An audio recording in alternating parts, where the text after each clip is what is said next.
Mass media நேயர்கள் எல்லோரையும் இந்த பதிவின் மூலமாக சந்திக்கிறதுல பெருமகிழ்ச்சி அடைகிறேன். எல்லாருக்கும் ஆசீர்வாதங்கள். பெரியவங்களாக இருந்தால் என்னோட நமஸ்காரங்கள். இப்போ இந்த பதிவில் நம்ம ரொம்ப அற்புதமாக பார்க்க போகிறோம். என்ன அப்படின்னா, இப்போ ரொம்ப பிரபலமாக போயின்னு இருக்கிறது உங்களுக்கே தெரியும், அகோரி கலையரசன்.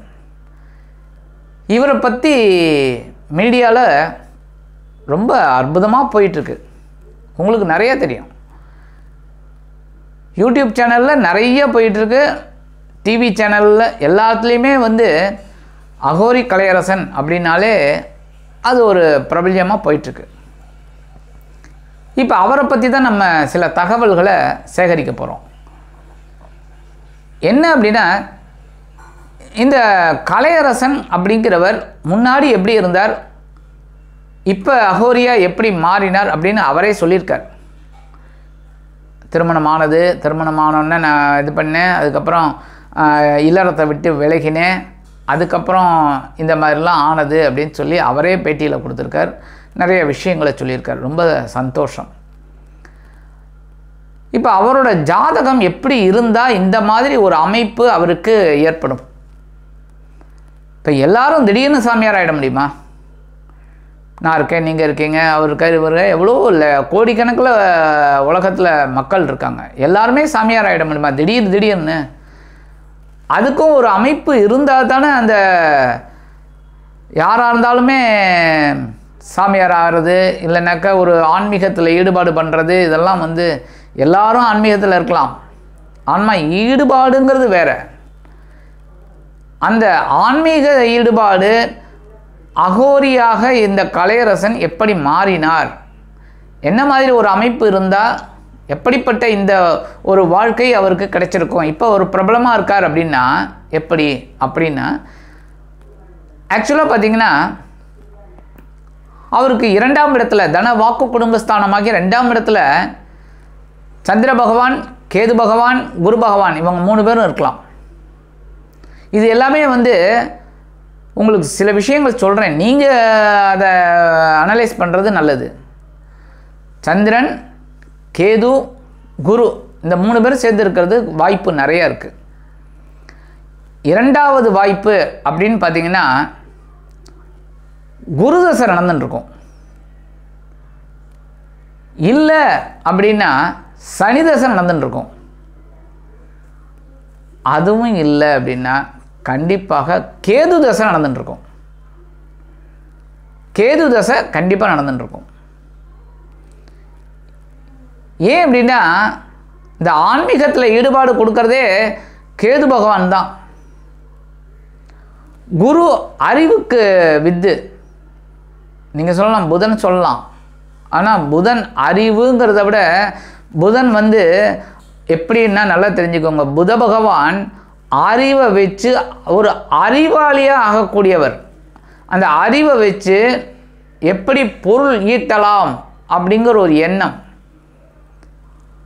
அந்த ஏ டீம் பி டீம் நான் முன்னாடி சொன்னேன் பாருங்க, அந்த மாதிரி புத பகவான் அறிவை வச்சு எப்படி பொருள் சம்பாதிக்கலாம் அப்படின்னு. இப்போ புத பகவான் ஸ்ட்ராங்காக இருக்கிற எல்லாருமே எழுத்தாளர்களாகவோ இல்லை பிரபலமானவர்களாகவோ இருக்காங்களா? இல்லை. ஒரு ஐடி துறையில் பெரிய ஆளாக இருப்பார், அவ்வளோதான். சில பேர் ஒரு பெரிய லெவலில் இருப்பாங்க, அவ்வளோதான். மற்றபடி சில அனுகூலமான கிரகங்கள் தசாபுக்திகள் நடந்தால் தான் அந்த பிரபலமாகக்கூடிய ஒரு வாய்ப்பு அவங்களுக்கு கிடைக்கும். அதேமாதிரி சுக்கிர பகவான் வலுத்து இருந்தால் தான் கலைத்துறையில் இருப்பாங்க. சுக்கிர பகவான், புத பகவான் 2 பேரும் சேரணும். ஏன்னா சாதாரணமாகவே பார்த்தீங்கன்னாலே ஒரு ஜாதகத்தில் புதன், சுக்கிரன், சூரியன் 3 பேரும் சேர்ந்து தான் அப்படியே வரும். ஒன்று சேர்ந்து வரும், இல்லைன்னா இந்த பக்கம் வரும். அப்படி இருக்கும்போது தான், ஏன்னா கலைத்துறையில் சுக்கிர பகவான் சந்தோஷம், கலைத்துறை அப்படின்னாலும் அறிவு இருந்தால் தானே இப்போ அதை பார்த்து படிக்கணும். ஒரு பாட்டு பாடுறவங்க இருக்காங்கன்னா ஒரு பாட்டு எழுதி கொடுத்துருவாங்க, அதை பார்த்து படிக்க வேண்டாமா, பாட வேண்டாமா? அப்போ புத பகவான் கூட வரணும். சரி, ஒரு தைரியம் வேணும்ல, இது 2 இருக்கும். தைரியம் இல்லைன்னா சூரிய பகவான். அந்த வகையில் நம்ம திரு அகோரி கலையரசன் அவர்களுக்கு இப்போ கேது தசை நடக்கிறதுக்கு வாய்ப்பு இருக்குது. ஏன் அப்படின்னா இவரோட ஜென்ம நட்சத்திரம் அப்படின்னு பார்த்தீங்கன்னா ஒன்று ஆயில்யம், கேட்டை, ரேவதி இந்த 3ல் தான் பிறந்திருக்கணும். இது கண்டிப்பாக இருந்திருக்கும். ஆயில்யம், கேட்டை, ரேவதி. ஏன்னா முதல் தசை புதன் தசை. புதன் தசையில் சூப்பராக படித்தார், நல்லா வந்தார், வெளியில் வந்தார், எல்லாம் நல்லா ஃபஸ்ட் கிளாஸாக 17 வருஷம். அதுக்கடுத்து கேது தசை. கேது தசையில் அப்படியே அவரோட வாழ்க்கை திரும்பி எடுத்து இல்லற வாழ்க்கையில் இருந்தவர் அப்படியே டைவர்ட் ஆகி ஆன்மீக வாழ்க்கையில் அகோரி வாழ்க்கையில் வந்துட்டார். இந்த அகோரி வாழ்க்கை எப்படி வந்தது? அகோரி அப்படிங்கிறது சும்மா கிடையாது. அகோரிகள்லாம் கிட்டத்தட்ட சித்தர்கள் மாதிரி. அவங்கெல்லாம் வந்து எதையுமே நினைக்காதவங்க. அவங்கெல்லாம் எதையுமே நினைக்காதவங்க. யாமறியேன் பராபரமே அப்படின்னு பராபரம் மாதிரி இருப்பாங்க. அப்படியே போயிட்டு இருப்பாங்க.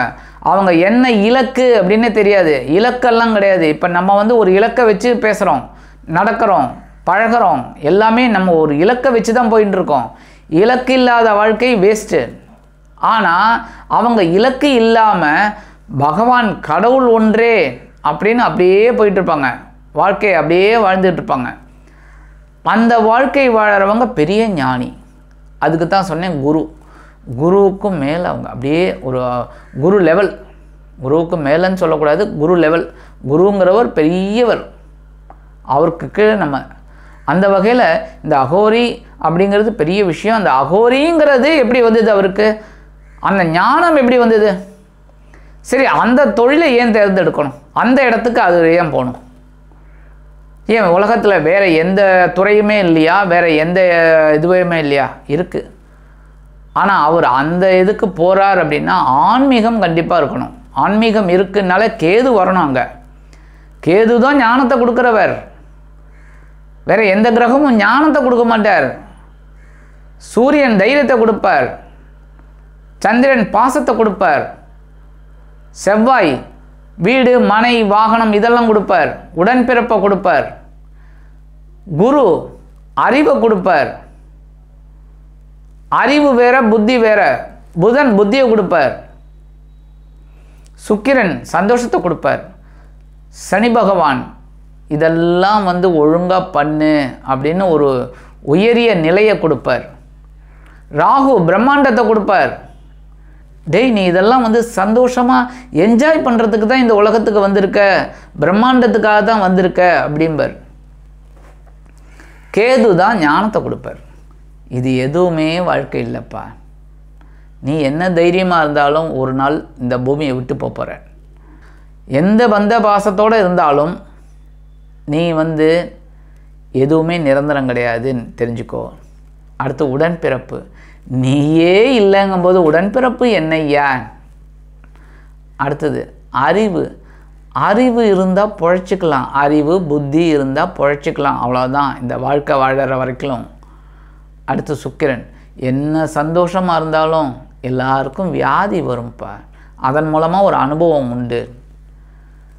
ஆக ஒவ்வொருத்தர் ஒவ்வொரு வேலைகளை செஞ்சாலும் ஞானக்காரகன் கேது தான் எல்லாத்தையுமே. அதுக்காகத்தான் இந்த கேதுவுக்கு பிள்ளையாரை வச்சாங்க.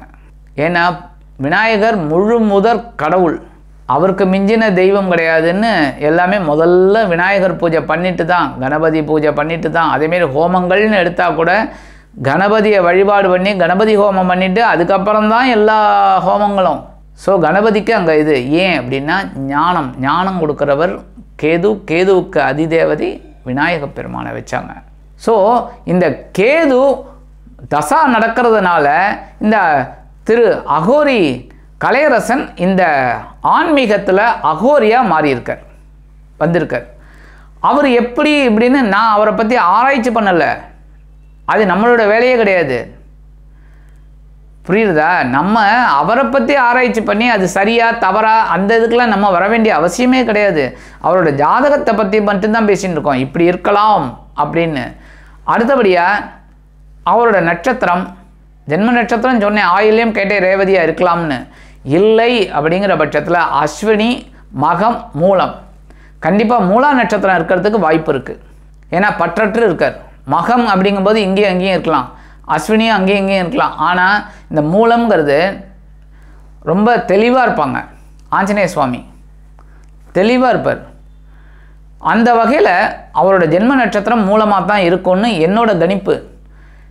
நீங்கள் அவரை பற்றி ஆராய்ச்சி பண்ணி இதெல்லாம் உண்மையான்னு நீங்கள் கண்டுபிடிச்சிக்கலாம். இப்போ திரு அகோரி கலையரசனை பற்றி, அவரோட ஜாதகத்தை பற்றி நான் சொல்லிட்டேன். இப்போ சில பேருக்கு, நம்மளோட நேயர்களுக்கே சில நேரங்களில் சில ஞானங்கள் கண்டிப்பாக கிடைச்சிருக்கும். கேது எங்கே இருக்கார் அப்படின்னு கண்டிப்பாக நீங்கள் இந்த பதிவை பார்த்துட்டு கண்டிப்பாக கமெண்ட்ஸ் கொடுங்க. உங்களுக்கு கேது எங்கே இருக்கார், உங்களுக்கு ஞானம் எந்த அளவில் இருக்குது, எப்படி நீங்கள் இருக்கீங்க, உங்களுக்கு இந்த மாதிரி எண்ணங்கள் வந்திருக்கா இல்லை வருமா அப்படிங்கிறதெல்லாம் நீங்கள் தான் சொல்லணும். சொல்லி எங்களை கொஞ்சம் உத்வேகப்படுத்தணும். அப்போ நிறையா ஜாதகத்தை நம்ம அனலைஸ் பண்ணலாம். பண்ணிவிட்டு நிறைய பேருக்கு நிறைய நல்லது பண்ணலாம். இப்போ இந்த பதிவை நீங்கள் பார்த்துட்டு உங்கள் வாழ்க்கையிலையும் இந்த மாதிரிலாம் ஏதாவது நடந்திருக்கா, எப்படிப்பட்ட நிகழ்வுகள் நடந்திருக்கு அப்படிங்கிறத பற்றிலாம் நீங்கள் எனக்கு கமெண்ட்ஸில் சொல்லணும். ஏன் அப்படின்னா, திரு அகோரி கலையரசன் முன்னாடியும் பிரபலமாக தான் இருந்திருக்கார். அடுத்து அவரோட லைஃப் பார்த்திங்கன்னா வேறு விதமாக டேர்ன் ஆகி அவர் இந்த லைனில் அகோரியாக ஒரு பிரபலமாக இருக்கார். ஸோ இந்த மாற்றம் ஏற்பட்டிருக்கு. அந்த மாதிரி உங்களுக்கும் ஏதாவது மாற்றங்கள் ஏற்பட்டிருக்கா அப்படிங்கிறத நீங்கள் கமெண்ட்ஸில் சொல்லணும். இன்னும் பல சுவாரஸ்யமான ஜோதிட தகவல்களுடன் உங்களை சந்திக்கிறேன். அதுவரையில் உங்களிடமிருந்து விடைபெறுவது உங்கள் நல்வாக்கு நாயகர் ஜோதிட குருஜி. வணக்கம். இந்த சேனல் உங்களுக்கு பிடிச்சிருந்தா மறக்காம சப்ஸ்கிரைப் பண்ணுங்க, ஷேர் பண்ணுங்க, லைக் பண்ணுங்க, கமெண்ட் பண்ணுங்க.